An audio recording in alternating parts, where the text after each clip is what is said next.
Most of the testimonies that I've heard throughout my life have been people who have come out of drug addiction or alcohol addiction, or they were badly mistreated as children. And so I thought, well, I don't really have a testimony because none of that happened to me. I guess I'm just too vanilla for that.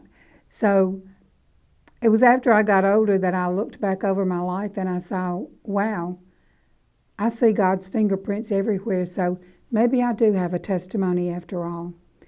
I was born weighing 3 pounds and 11 ounces, and back then, 83 years ago, babies that small didn't really live. So God was working His miracles in my life from the very beginning. My family was a Christian family. I grew up in church. I always knew about God. I can't remember a time when I didn't know. I can't remember a time when I didn't believe. Please don't get me wrong, there was plenty of sin in my life, even though it didn't seem to be things that maybe people saw or that weren't maybe culturally acceptable. Still, there were things that I had to confess and things that I needed to be saved from, and Jesus did that. One of the biggest moments in my life when God appeared was when my husband died. My children were teenagers. That night, after half the town had come and gone, and I had gotten my daughters to bed, and my mom was with me, and she had gone to bed, and I was sitting on the couch by myself, and although I don't really usually talk to myself, that night I said out loud, "Why did you leave me?" And I got an answer. He said, "Oh, the Lord was calling me." Well, shocked I was. And I said, "But are you okay? Are you happy?" And he said, "Oh, baby, it's more beautiful than you ever said it would be."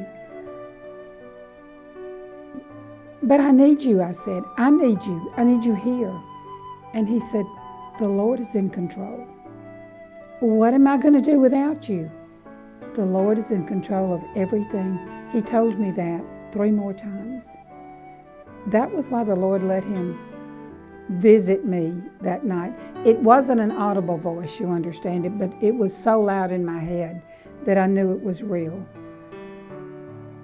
Finally, after I had asked him, "What am I going to do without you?" I saw him as though he were in a picture frame and it was moving away from me. He had on a plaid shirt, that shirt that I just loved, and he sort of turned his hand like that as though he was saying goodbye. And I thought, wow, we were so close. I can just talk to him anytime I want to. And so I tried to keep the conversation going, but I couldn't because that wasn't what it was supposed to be. It was supposed to be a blessing from the Lord telling me that I could lean on Him. And He taught me that many times throughout all the years since then. Another time that the Lord performed a miracle in my life was, as most of you know, my middle granddaughter at the age of 14 had a malignant brain tumor. The doctors removed it all. She had proton radiation treatment. She's healthy and fine. She graduated from college last month. What blessings the Lord has performed in my life. I could tell you many, many more times that He has showed up. He has answered prayers. He has showed me throughout my professional life, which was teaching school, that you don't have to be a missionary on a mission field. You see, when I was in 7th grade, I wanted to be a missionary, but I knew I wasn't good enough. And God said, "You don't have to be good enough. I'm enough.